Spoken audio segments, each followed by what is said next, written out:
Welcome friends. तो आपके अपने इस डिजिटल प्लेटफॉर्म पे आपका बहुत बहुत स्वागत है। तो यहाँ पे जो आज का जो हमारा नया जो सेशन स्टार्ट होने वाला है, ये सेशन आपका बहुत इंटरेस्टिंग सेशन रहेगा, क्योंकि यहाँ पे आपके पास जो मैंने मॉडल पेपर जो आपको प्रोवाइड किए थे, तो उस मॉडल पेपर का सॉल्यूशन होने वाला है। तो सबसे पहले मैं आपको तहे दिल से धन्यवाद करना चाहता हूँ इसके लिए कि आपने मेरे मॉडल पेपर को इतना सारा प्यार दिया, और मेरा मॉडल पेपर था उसके लिए आपने मेरे ऊपर फेथ जताया, मेरे मॉडल पेपर के ऊपर फेथ जताया। और ये जो आपका फेथ है, ये फेथ आपका यूं ही बना रहेगा, मैं ये आशा करता हूं। और इसी सीरीज में हमारा जो मॉडल पेपर है उसका सॉल्यूशन यहाँ पे प्रोवाइड किया जा रहा है। तो यहाँ पे जो मॉडल पेपर का जो सॉल्यूशन आपको मिलने वाला है वो कैसे मिलने वाला है उसके लिए मैं आपको बता देता हूँ। मॉडल पेपर का सॉल्यूशन आपको एक रिकॉर्डेड फॉर्मेट में मिलेगा, जिसमें आपके पर मॉडल पेपर के 4 पार्ट होंगे।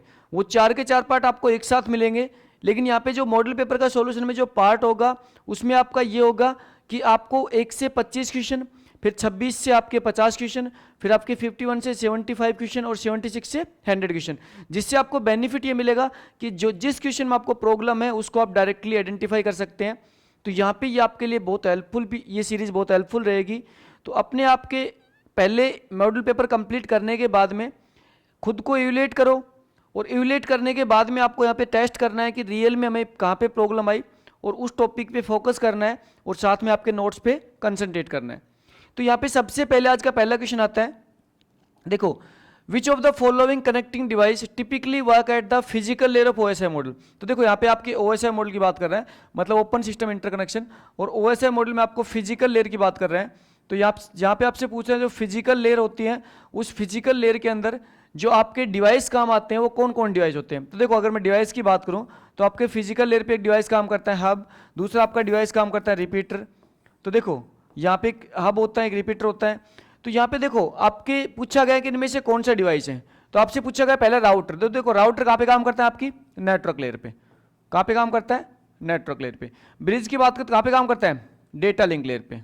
किस पे काम करता है, आपका डेटा लिंक लेयर पे। और अगर रिपीटर की बात करें तो रिपीटर कहाँ पे काम करता है, आपका फिजिकल लेयर पे। और अगला था गेटवे। अगर गेटवे की बात करें तो गेटवे आपके सभी लेयर पे काम करता है, ओएसआई मॉडल की सभी लेयर पे काम करता है।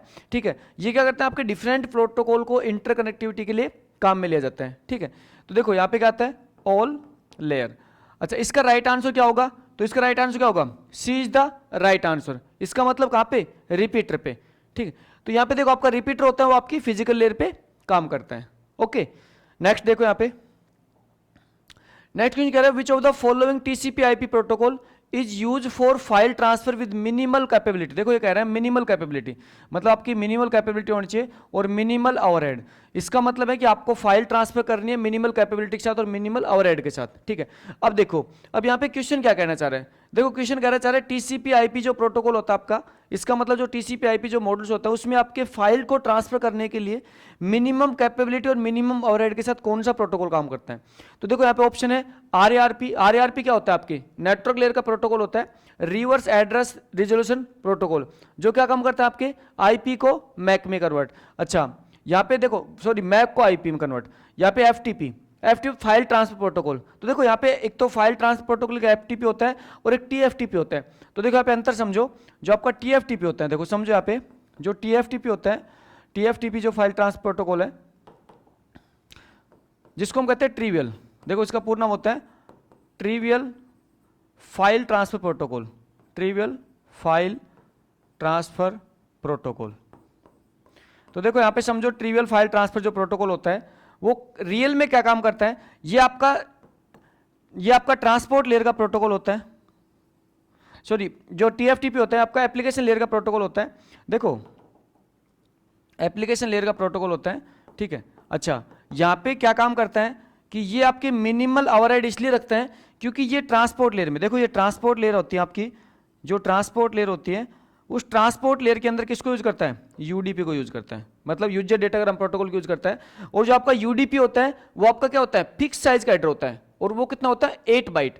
तो देखो ध्यान रखना, जो आपका टीएफटी होता है ये किसको यूज करता है, टीसीपी को, और ये किसको यूज करता है, यूडीपी को। अब टीसीपी क्या है कि यहाँ पे हेडर साइज आपकी क्या हो जाती है, 20 से 60 बाइट, और भी डायनेमिक होती है। इसका मतलब होता है यहाँ पे हेडर आपका ओवरहेड होता है। ठीक है, जो आपको सभी फंक्शन देता है, इसका मतलब यहाँ पे किसी भी फाइल को ट्रांसफर करने से पहले एक 3 वे हैंडशेकिंग के द्वारा कनेक्शन एस्टेब्लिश किया जाता है, फिर फाइल ट्रांसफर होती है, फिर कनेक्शन रिलीज होता है। तो ये तो ओवरहेड ज़्यादा होता है। और जो आपका TFTP होता है ये क्या होता है, आपका UDP को यूज करता है, इसलिए मिनिमल ओवरहेड और मिनिमल कैपेबिलिटी के साथ आपकी फाइल को ट्रांसफर करता है। तो आपको ध्यान रखना है, राइट आंसर क्या होगा, TFTP।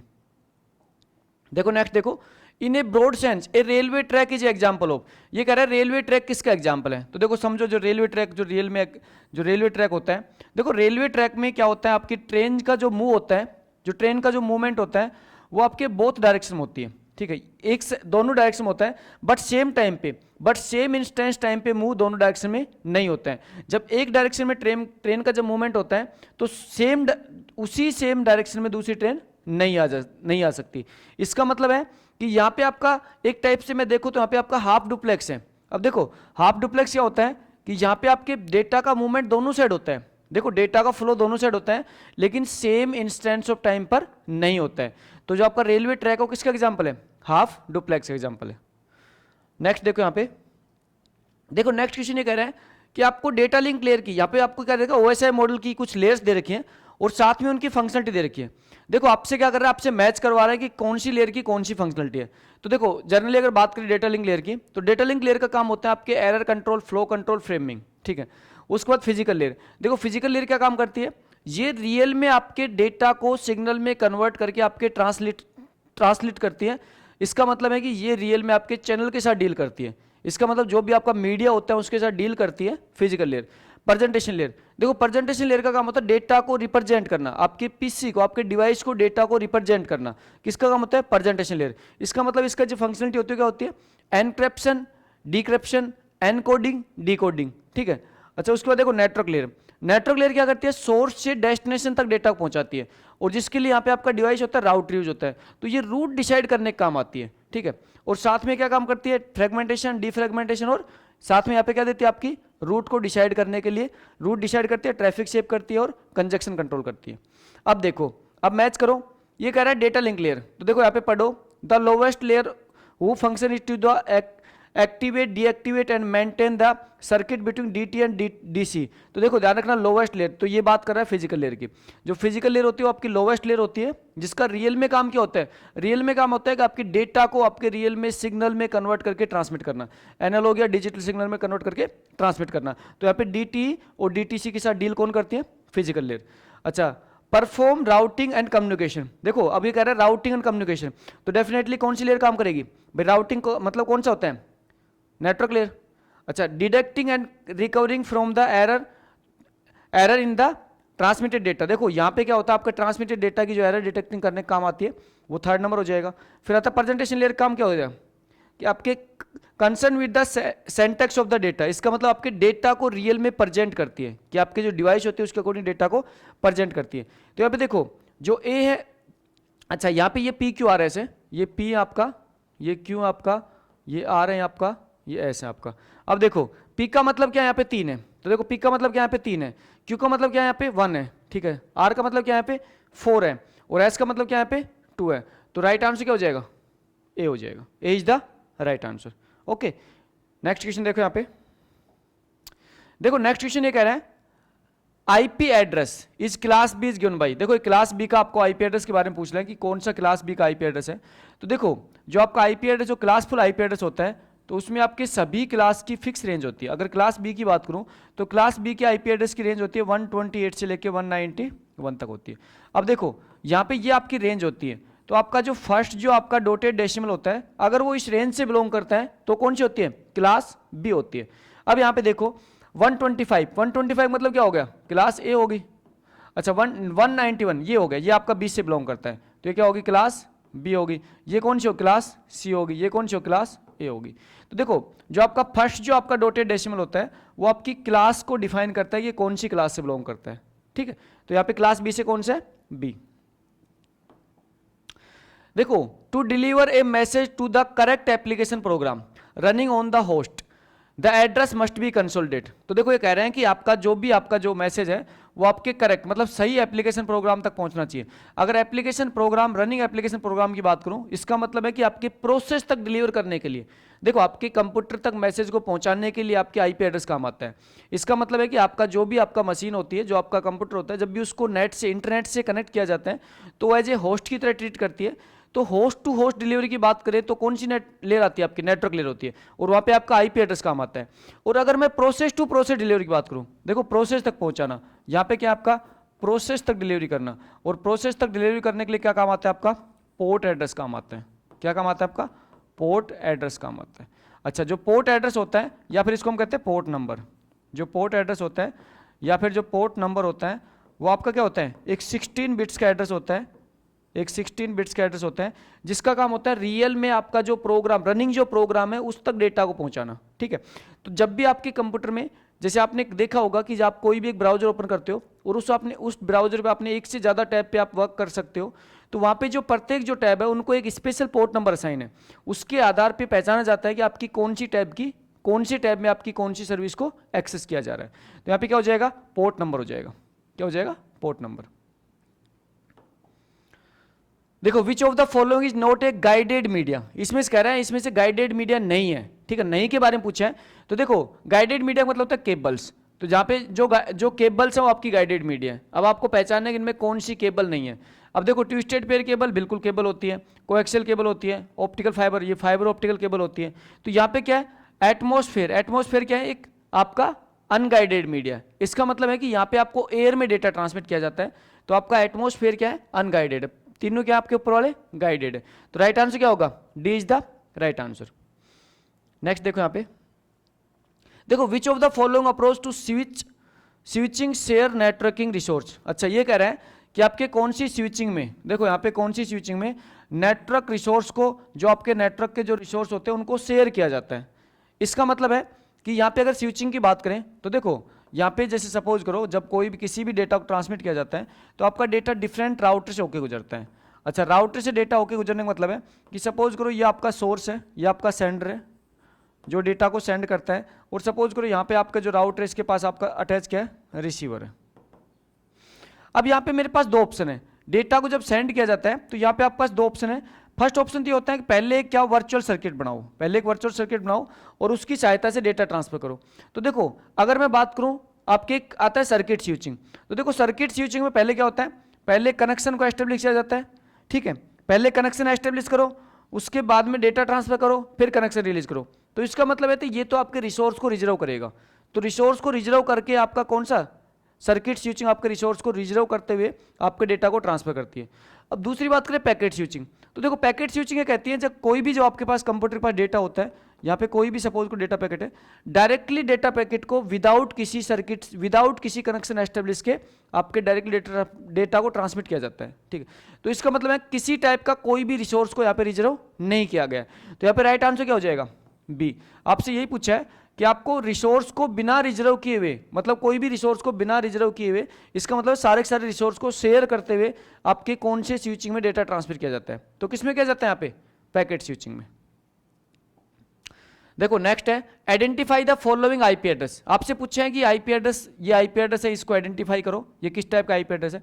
तो देखो समझो यहाँ पे 169.5.1.1। तो देखो सबसे पहले इसकी क्लास को आइडेंटिफाई करें तो कौन सी क्लास का आईपी एड्रेस है, क्लास बी का आईपी एड्रेस है। अब देखो क्लास बी के अंदर क्या होता है, जो फर्स्ट के जो 2 जो आपके डॉटेड डेसिमल होते हैं ये तो क्या होते हैं आपके नेटवर्क आईडी। तो ये तो किसको रिप्रेजेंट करता है, नेटवर्क आईडी रिप्रेजेंट कर रहे हैं। तो यहाँ पे ये तो क्या हो गया आपका नेटवर्क आईडी हो गया। अच्छा, नेक्स्ट जो पोर्शन होता है किसको रिप्रेजेंट करता है, होस्ट को रिप्रेजेंट करता है।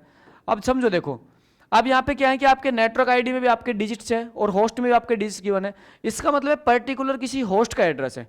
इसका मतलब क्या है कि पर्टिकुलर किसी होस्ट का एड्रेस है। तो राइट आंसर क्या हो जाएगा, राइट आंसर हो जाएगा होस्ट का कोई आईपी एड्रेस है। अगर सपोज करो यहाँ पे होस्ट के बिट के रूप में अगर 0 होता तो किसका एड्रेस होता ही, नेटवर्क का एड्रेस होता। अगर सपोज करो आपसे इस टाइप से क्वेश्चन पूछा जाए 169.5.0.0, तो यहाँ पे देखो होस्ट बिट दोनों क्या है, 0 है। इसका मतलब ये एड्रेस किसका हो जाएगा, ये एड्रेस हो जाएगा नेटवर्क आईडी का, इसका हो जाएगा नेटवर्क आईडी का। ठीक है, तो आपको ये चीज ध्यान रखनी है कि एड्रेस किसका है। देखो symmetric encryption algorithm is same as, ये आपसे पूछा है सिमेट्रिक एनक्रिप्शन एल्गोरिथम। देखो अगर सिमेट्रिक एनक्रिप्शन एल्गोरिथम बात करूं तो इसको, इसका मतलब होता है कि यहाँ पे सेम की, यहाँ पे सेम की यूज की जाती है, सेम की use for encryption and decryption. तो यहाँ पे एनक्रिप्शन और डिक्रिप्शन करने के लिए सेम की का यूज किया जाता है, किसमें? आपके सिमेट्रिक की में। अच्छा अब देखो यहाँ पे क्या होती है, जो सेम की होती है उसको हम कहते हैं सीक्रेट की। क्या कहते हैं? सीक्रेट की। क्यों? क्योंकि ये आपके सेंडर और रिसीवर के बीच में क्या होनी चाहिए? सीक्रेट होनी चाहिए, उन्हीं दोनों को पता होना चाहिए, बाकी किसी को मालूम नहीं होना चाहिए। क्योंकि यहाँ पे एक ही की से एनक्रिप्ट करेंगे, उसी की से क्या करेंगे? डिक्रिप्ट करेंगे। ठीक है, तो इसका दूसरा नाम जो होता है वो दूसरा नाम होता है सिमेट्रिक की का दूसरा नाम होता है सीक्रेट की एनक्रिप्शन एल्गोरिथम। तो इसको किस नाम जानते हैं? सीक्रेट की एनक्रिप्शन एल्गोरिथम। जैसे यहाँ पे पब्लिक की एनक्रिप्शन एल्गोरिथम है, तो इसका मतलब क्या है? एसिमेट्रिक की। इसका मतलब क्या है यहाँ पे? एसिमेट्रिक की। तो यहाँ पे क्या हो जाएगा आपके? एसिमेट्रिक की। अच्छा नेक्स्ट यहाँ पे आरएस है, तो आरएस एक एल्गोरिथम है जो किस टाइप के? आपके पब्लिक की एनक्रिप्शन पर बेस्ड है। एसएच है, एसएच क्या है? Secure hash algorithm. तो ये आपके हैश फंक्शन निकालने की एक एल्गोरिथम होती है। ठीक है, तो राइट आंसर क्या हो जाएगा यहाँ पे? ए इज द राइट आंसर। देखो वो नेक्स्ट कह रहे हैं वॉन न्यूमन कंप्यूटर आर्किटेक्चर। तो देखो यहाँ पे समझो, देखो वॉन न्यूमन कंप्यूटर आर्किटेक्चर आपका क्या कहता है? वॉन न्यूमन कंप्यूटर आर्किटेक्चर आप कहता है डेटा और इंस्ट्रक्शन, जो आपकी डेटा होती है और जो आपका इंस्ट्रक्शन होता है, जो डेटा होती है और जो इंस्ट्रक्शन होता है उनको आप सेम मेमोरी में रखो और उस मेमोरी कहते हैं मेन मेमोरी। तो यहाँ पे जो डेटा होता है और जो इंस्ट्रक्शन होते हैं दोनों को एक ही मेमोरी में रखा जाता है, जिसको हम क्या कहते हैं? Main memory. ठीक है, अच्छा ये जो वॉन न्यूमन कंप्यूटर आर्किटेक्चर है ये आपका बेस्ड किस पे है? तो देखो अगर बेस्ड की बात करूं तो यहाँ पे क्या होता है कि आपके प्रत्येक, देखो इंस्ट्रक्शन को एग्जीक्यूट करना होता है यहाँ पे, और यहाँ पे इंस्ट्रक्शन सीक्वेंस में एग्जीक्यूट होती है, 1 by 1 आपकी इंस्ट्रक्शन एग्जीक्यूट होती है। तो यहाँ पे ये जो बेस्ड होता है, तो यहाँ पे अगर मैं मेन मेमोरी की बात करूँ तो मेन मेमोरी के साथ में जो बाकी जो यहाँ पे कंपोनेंट्स आपके अटैच होते हैं जिसको हम सीपीयू के नाम से जानते हैं। तो देखो सीपीयू में क्या होगा? यहाँ पे सेंट्रल, आपके सेंट्रल यूनिट होगी, उसके साथ में क्या होगा? यहाँ पे एएलयू होगी, और साथ में यहाँ पे क्या होगा? रजिस्टर होंगे। ठीक है, साथ में क्या होगा? रजिस्टर होंगे। अब देखो ये सारे के सारे, इसका मतलब है कि यहाँ पे आपकी मेमोरी, सीयू, एएलयू, ठीक है, ये आपका सीपीयू का पार्ट होता है, और साथ में यहाँ पे क्या होता है? आपके इनपुट आउटपुट डिवाइस होते हैं, इनपुट आउटपुट डिवाइस होते हैं। अच्छा ये आपका जो आर्किटेक्चर कहलाता है ये कहलाता है वॉन न्यूमन आर्किटेक्चर। इससे पहले जो आर्किटेक्चर यूज होता था वो हार्वर्ड्स आर्किटेक्चर होता था, जिसमें डेटा को और इंस्ट्रक्शन को अलग अलग मेमोरी में रखा जाता था। ठीक है, अब यहाँ पे ये जो आर्किटेक्चर है किस पर बेस्ड है? तो आपसे पूछा है कि आर्किटेक्चर किस टाइप का होता है। तो देखो आपको ध्यान रखना है जो वॉन न्यूमन आर्किटेक्चर है इसमें क्या हो जाता है? आपकी सिंगल इंस्ट्रक्शन, आपके एक एक इंस्ट्रक्शन दी जाती है और उसके बेस पे आपको उसको प्रोसेस करने के बाद में आपके नेक्स्ट इंस्ट्रक्शन एग्जीक्यूट होती है। तो यहाँ पे होता है सिंगल इंस्ट्रक्शन सिंगल डेटा। तो देखो यहाँ पे इसका होता है single instruction single data, single instruction single data. तो आपका वॉन न्यूमन आर्किटेक्चर है वो आपका सिंगल इंस्ट्रक्शन सिंगल डेटा पर बेस्ड है। ठीक है, तो ये आपको ध्यान रखना है, ये आपका वॉन न्यूमन आर्किटेक्चर होता है। ओके, देखो नेक्स्ट है interval between the time of submission and time of completion of the job is called. ये कह रहे हैं जॉब किसी, कोई भी जॉब है तो यहाँ पे किसी भी जॉब का, जॉब मतलब आपका जो प्रोसेस है, ठीक है, प्रोग्राम अंडर एग्जीक्यूशन प्रोसेस आपका, तो प्रोसेस के सबमिशन होने पर कंप्लीशन होने के बीच का टाइम क्या कहलाता है? तो देखो ध्यान रखना, अगर प्रोसेस लाइफ साइकिल की बात करो तो सबसे पहला प्रोसेस कहाँ पे होता है? जैसे न्यू, उसके बाद किस में आता है? रेडी में आता है, उसके बाद कहाँ पे जाता है? रनिंग में जाता है। देखो यहाँ से रनिंग से बाद अगर कोई आईओ की रिक्वायरमेंट होती है कहाँ पे जाता है? आपके ब्लॉक में जाता है। ठीक है, अब देखो अब यहाँ पे क्या होता है कि आपका जो प्रोसेस का जो लाइफ साइकिल है इसके बाद कंप्लीट होने के बाद कहाँ पे हो जाता है? टर्मिनेट में जाता है। देखो इसके अलावा अगर स्टेप बात करें तो आपको सस्पेंडेड रेडी भी होते हैं, सस्पेंडेड ब्लॉक भी होता है। अब यहाँ पे जो आपका प्रोसेस होता है वो सबसे पहले क्रिएट होने के बाद किस में आता है? रेडी में आता है। अब देखो रेडी में आने के बाद जरूरी नहीं है कि उसको तुरंत उसको सीपीयू मिल जाएगा। क्यों? क्योंकि सीपीयू किसी दूसरी जॉब के द्वारा भी बिजी हो सकता है। तो यहाँ पे देखो सपोज करो आपकी कोई जॉब है वो रेडी स्टेट में आ चुकी है, तो यहाँ पे वेट करना पड़ेगा उसको जब तक कि सीपीयू बिजी है। उसके बाद वो रनिंग में जाती है, मतलब सीपीयू के पास जाती है, एग्जीक्यूट होती है। एग्जीक्यूट होने के बाद में उसको अगर किसी आईओ की रिक्वायरमेंट होती है तो वापस से किस में जाती है? ब्लॉक में जाती है और अपना आईओ ऑपरेशन परफॉर्म करती है, और उसके बाद में यहाँ पे वापस से ब्लॉक से कहाँ पे आते हैं? रेडी में आते हैं, और फिर वापस से सीपीयू के पास जाती है। तो देखो ध्यान रखना कि रियल में जो एग्जीक्यूशन हो रहा है वो कहाँ पे हो रहा है? रनिंग में हो रहा है, लेकिन उसके बाद जो जॉब है वो आपके रेडी में और ब्लॉक में भी टाइम स्पेंड करती है। तो यहाँ पे रेडी और ब्लॉक में कितना टाइम स्पेंड करती है, रनिंग में कितना टाइम स्पेंड करती है, ये आपका होता है इसका, ये पूरा पूरा जॉब का कंप्लीट जो यहाँ पे टाइम होता है, इसका मतलब जॉब यहाँ पे आने के बाद यहाँ पे कितना जॉब ने टाइम स्पेंड किया, वो आपका कहलाता है आपके टर्न अराउंड टाइम। तो आपको ध्यान रखना है कि आपका टर्न अराउंड टाइम होता है कि जॉब के रेडी में आने के बाद उसके टर्मिनेट होने तक कितना टाइम स्पेंड किया। ठीक है, तो यहाँ पे राइट आंसर क्या होगा, B is the right answer. देखो LRU पेज रिप्लेसमेंट पॉलिसी, देखो LRU पेज रिप्लेसमेंट पॉलिसी, उसकी आपसे फुल फॉर्म पूछिए तो LRU मतलब होता है लीस्ट रिसेंटली यूज। तो क्या होता है, लीस्ट रिसेंटली यूज। इसका मतलब है कि जिस पेज को सबसे पहले यूज किया गया था, अभी उस पेज को आपको क्या करना है, रिप्लेस करना है। ठीक है, लीस्ट रिसेंटली यूज का मतलब क्या होता है, जो सबसे पहले जो पेज यूज हुआ था वो आपको रिप्लेस करना है। तो देखो यहाँ पे ये जो टेक्निक्स है, LRU टेक्निक्स है, इसका मतलब होता है कि आपकी जो, जैसे आपकी जो रैम होती है, देखो जो रैम होती है वो रैम किस में डिवाइड होती है, इक्वल साइज की फ्रेम में डिवाइड होती है। ठीक है, तो यहाँ पे इक्वल साइज क्या होती है, आपकी फ्रेम होती है। अब देखो यहाँ पे रैम की साइज लिमिटेड होती है। अब रैम की साइज लिमिटेड है तो इसका मतलब है कि सपोज करो किसी नए प्रोग्राम को रैम में लेके आना है। अब नए प्रोग्राम को रैम में लेके आएंगे, ऑलरेडी अगर रैम फुल है तो हमें कौन से पेज को, या मैं कह सकता हूँ हमें कौन सी फ्रेम को रिप्लेस करना चाहिए। तो ये टेक्निक्स होती हैं आपकी, डिफरेंट टेक्निक्स होती है। जैसे आपकी एक होती है FIFO, first in first out, फिर होती है LRU लीस्ट रिसेंट यूज, फिर होती है MRU मोस्टली रिसेंटली यूज, फिर होती है आपकी ऑप्टिमल। ठीक है, तो इस टाइप की आपकी टेक्निक्स होती है। तो आपसे पूछा लिस्ट, इसका मतलब है जो पेज सबसे पहले आया था उसको क्या करो, हटाओ। ठीक है, लिस्ट से सबसे पहले जो पेज यूज हुआ था, लिस्ट मतलब सबसे पहले यूज हुआ था, ठीक है, उसको हटा दो। ठीक है, लीस्ट रिसेंट मतलब पहले जो यूज हुआ था उसको हटाना है, जो अभी जो जस्ट जो यूज हुआ उनको रखना है, जो पहले यूज हुआ था, जो सबसे पीछे यूज हुआ था उसको रिप्लेस करना है। तो लीस्ट रिसेंट यूज। देखो वर्चुअल मेमोरी, देखो समझो एक्चुअली वर्चुअल मेमोरी कंसेप्ट क्या कहते हैं। देखो अगर वर्चुअल मेमोरी की बात करें तो आपकी मेमोरी का, जहां वर्चुअल मेमोरी पार्ट किसका होती है, देखो वर्चुअल मेमोरी हमेशा आपका पार्ट किसका होती है, सेकेंडरी मेमोरी का पार्ट होती है। किसका पार्ट होती है, पार्ट तो हमेशा सेकेंडरी मेमोरी का होती है। अच्छा, अब यहाँ पे कंसेप्ट ये है कि वर्चुअल मेमोरी होती क्या है।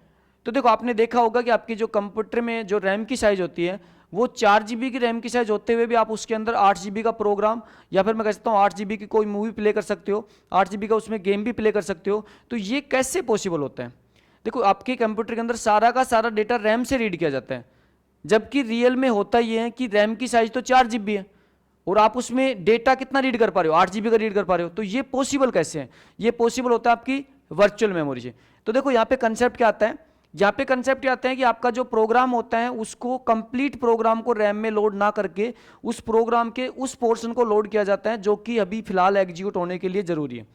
उसके बाद क्या करते हैं, जो प्रोसेस एग्जीक्यूट हो चुका है, मतलब जो आपका पोर्शन एग्जीक्यूट हो चुका है उसको वापस से सेकेंडरी मेमोरी में रिप्लेस कर देते हैं और नए पोर्शन को वापस से कहाँ लेके आते हैं, रैम में लेके आते हैं। तो यहाँ पे ये जो कंसेप्ट होता है, कंसेप्ट वर्चुअल मेमोरी की सहायता से इंप्लीमेंट किया जाता है। ठीक है, अच्छा, तो इसका मतलब है कि वर्चुअल मेमोरी आपको क्या भ्रम क्या पैदा करती है, आपको भ्रम पैदा करती है कि आपकी जो मेन मेमोरी है वो ज़्यादा साइज की, मेन मेमोरी है वो साइज ज़्यादा की है। ये आपको भ्रम पैदा करती है कौन, वर्चुअल मेमोरी। ठीक है, जबकि वर्चुअल मेमोरी पार्ट किसका होता है, सेकेंडरी मेमोरी का। तो देखो एक्सट्रीम लार्ज मेन मेमोरी, हाँ एक्सट्रीम लार्ज मतलब एक्सट्रीम लार्ज मेन मेमोरी का, आगे पढ़ो यहाँ पे एक्सट्रीमली लार्ज सेकेंडरी मेमोरी नहीं, the evolution of extreme large main memory. तो देखो ये कह रहा है, ये मेन मेमोरी है, देखो ये कह रहे हैं कि आपकी जो मेन मेमोरी है उसके बारे में, लार्ज होने के बारे में आपको भ्रम पैदा करता है। तो ये कह रहे हैं कि आपको भ्रम में डालता है कि ये जो आपकी मेन मेमोरी है, जो रैम है वो बहुत ज़्यादा बड़ी है या फिर जिसकी साइज ज़्यादा है। ठीक है, तो C is the right answer. देखो नेक्स्ट देखो यहाँ पे,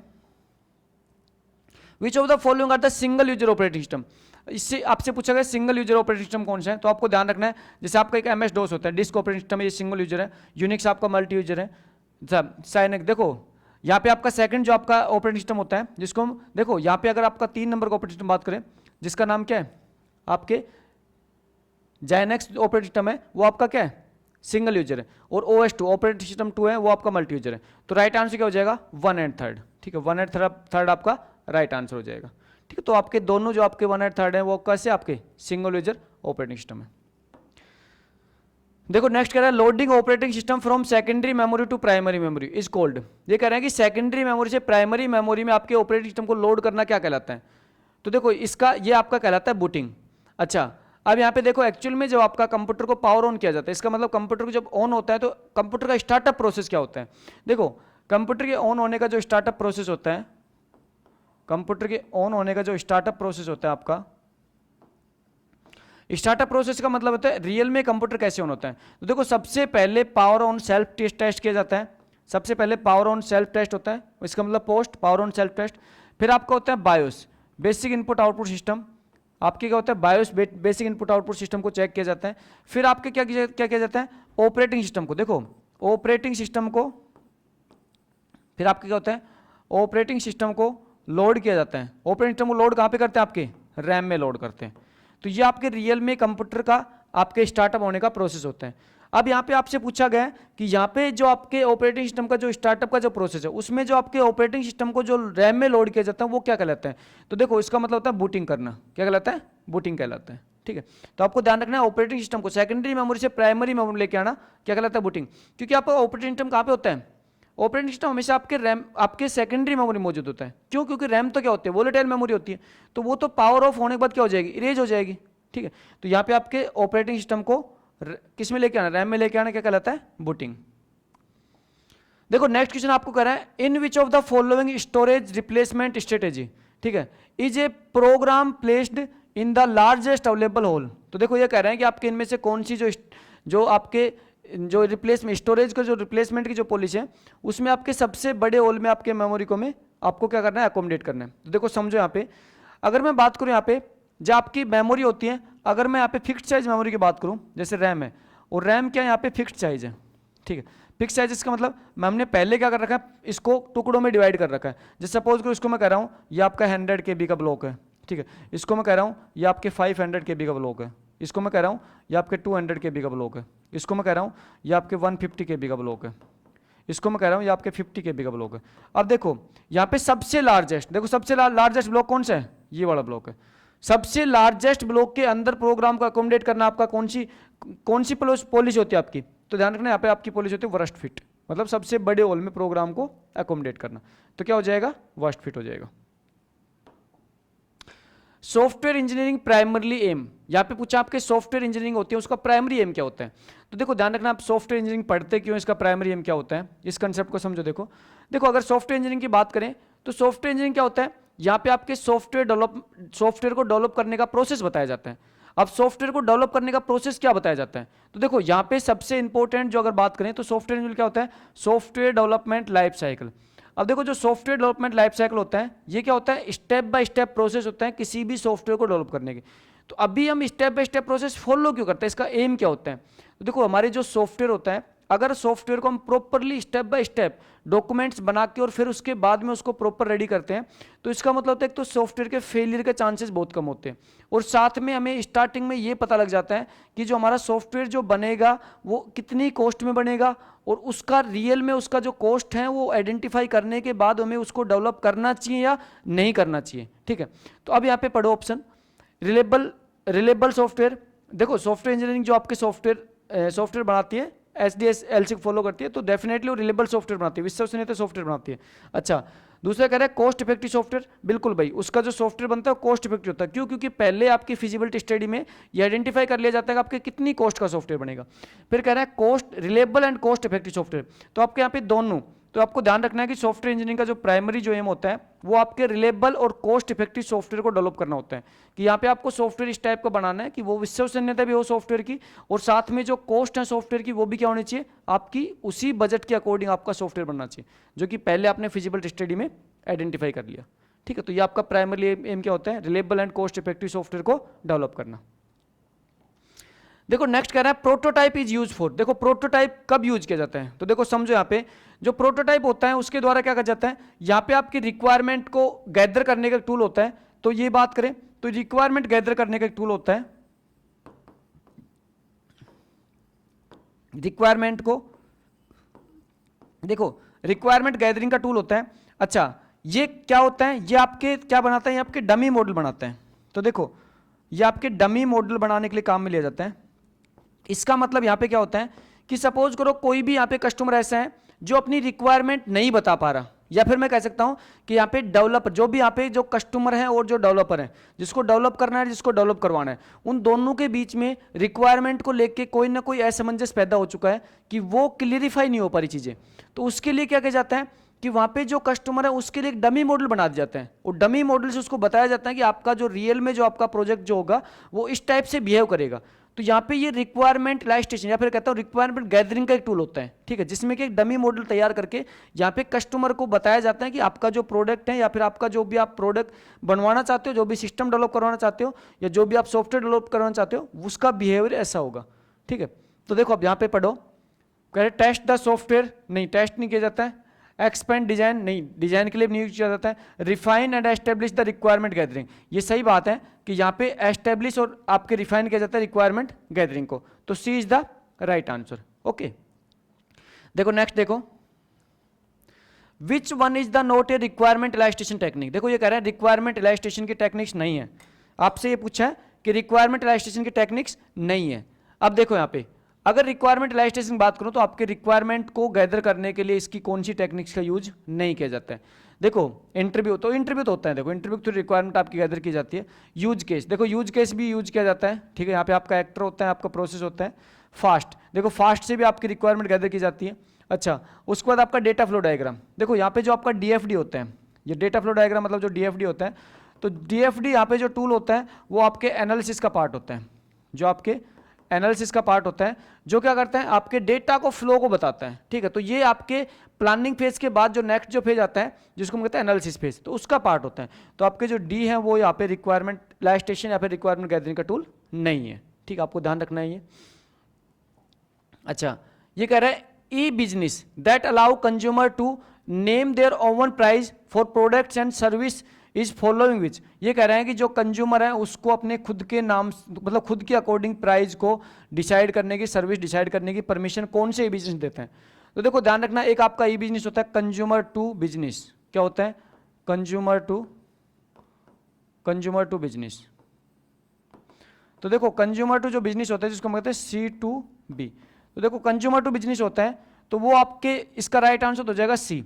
अब यहाँ पे समझो, इसमें यहाँ पे होता क्या है कि जो कंज्यूमर है वो अपने खुद का रिव्यू दे सकता है किसी भी बिजनेस प्रोडक्ट के लिए, या फिर उसके प्रोडक्ट के लिए, प्रोडक्ट के प्राइस के लिए सजेशन दे सकता है।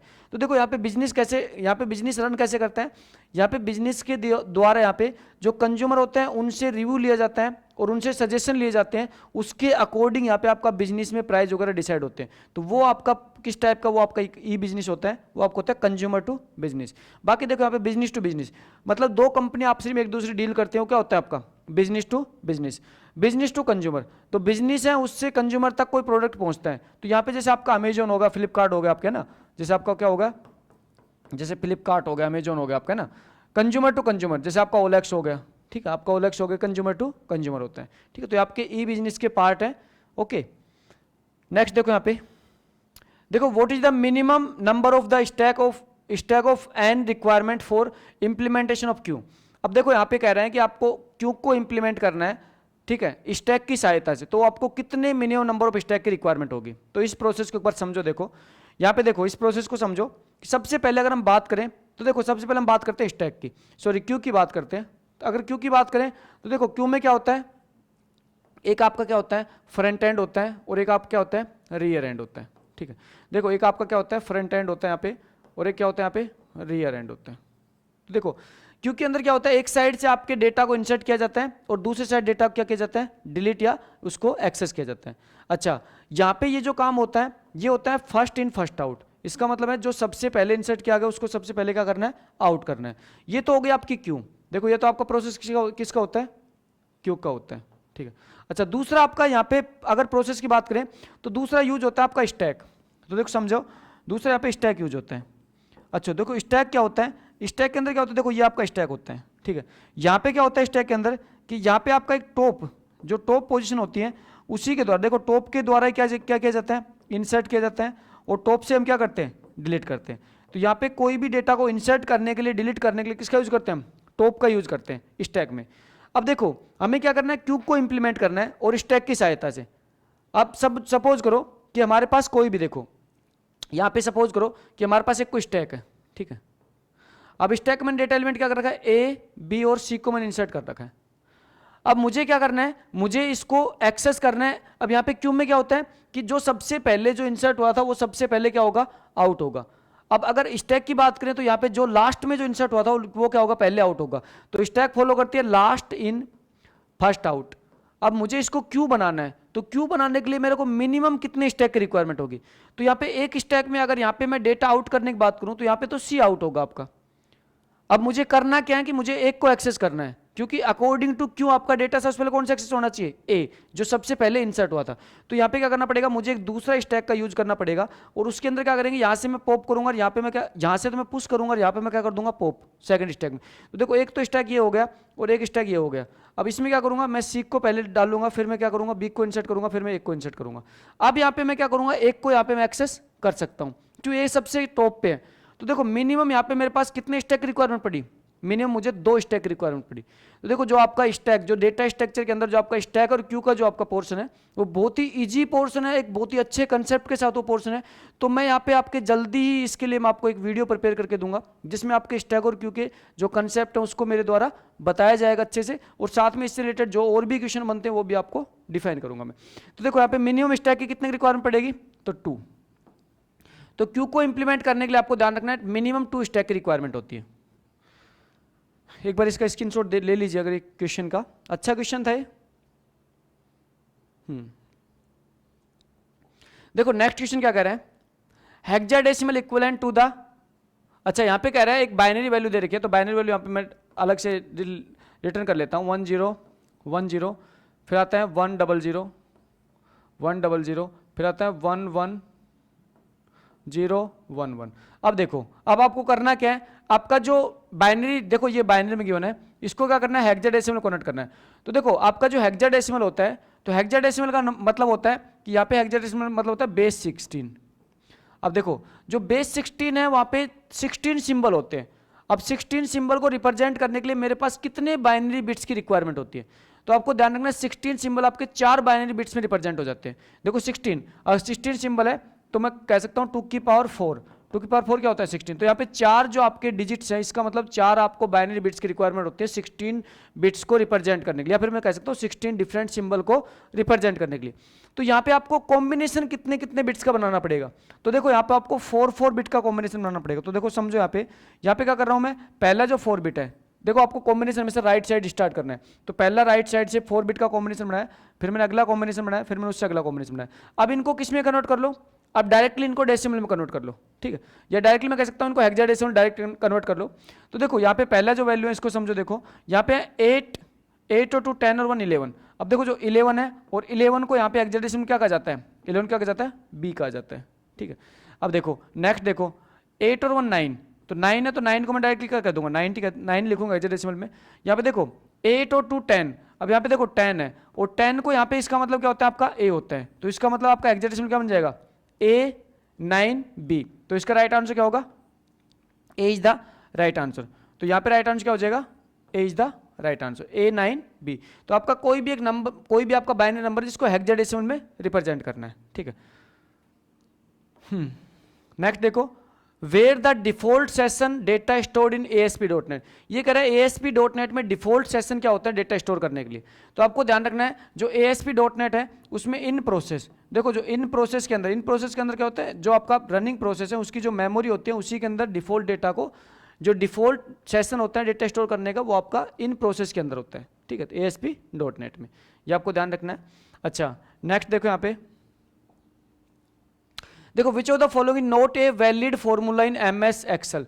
ये कह रहा है MS एक्सेल का कौन सा वैलिड फॉर्मूला नहीं है, ठीक है। तो देखो यहाँ पे एक तो एवरेज के लिए दिया है, एक मीडियन के लिए दिया है। तो देखो यहाँ पे जो आपके एवरेज का जो फॉर्मूला होता है MS एक्सेल का, तो उसमें आप कभी भी शॉर्ट फॉर्म देखो यहाँ पे एवरेज के लिए शॉर्ट फॉर्म यूज की गई है AVG। तो देखो AVG आपके एक्सेल में शॉर्ट फॉर्म यूज नहीं होती है। अगर आपको एवरेज निकालनी है तो आपको डायरेक्टली पूरा लिखना पड़ेगा एवरेज। इसी टाइप जैसे मीडियम निकालना है तो मीडियम निकालना है तो मीडियम। तो यहाँ पे आपके AVG आपके शॉर्ट फॉर्म के रूप में यूज नहीं होता, आपको पूरा लिखना पड़ता है एवरेज निकालने के लिए। एवरेज A1 से A6, जो आपके यहाँ पे A1 सेल्स हैं और A6 सेल्स हैं, इनके बीच के जो नंबर्स हैं उनके एवरेज निकाल रहे हैं, ठीक है। तो यहाँ पे आपको पूरा डिक्लेयर करना पड़ता है, डिफाइन करना पड़ता है, पूरा एवरेज लिखना पड़ता है। तो यहाँ पे आप शॉर्ट फॉर्म AVG यूज नहीं कर सकते, ठीक है। तो राइट आंसर क्या होगा इसका, ए इज द राइट आंसर, ठीक है।